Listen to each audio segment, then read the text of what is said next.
tell us what you did to this. It's a motorcycle slash dirt bike.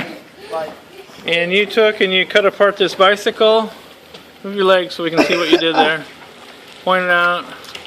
We welded it, took the frame of the bike and mounted it to the mini bike. Okay. And you did it in about 2 days. And this is your maiden voyage. This is the maiden voyage, yes. We'll see how it works. I'll probably aim myself over here so I don't crash with all of these people. Yeah, I won't do that. You got the throttle cable hooked up to the brake lever.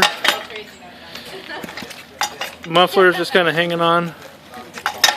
Start that thing, man. Here.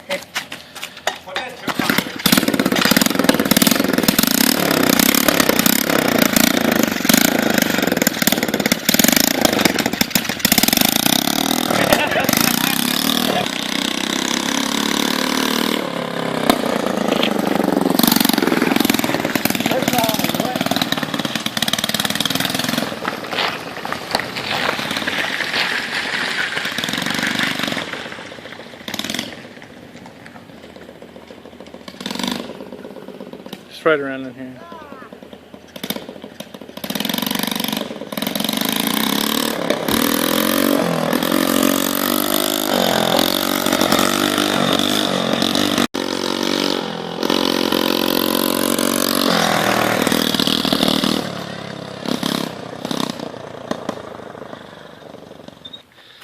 So Curtis, tell us how it felt in your maiden voyage. You had a little speed there. Yeah, it's good. I need to fill up the tire.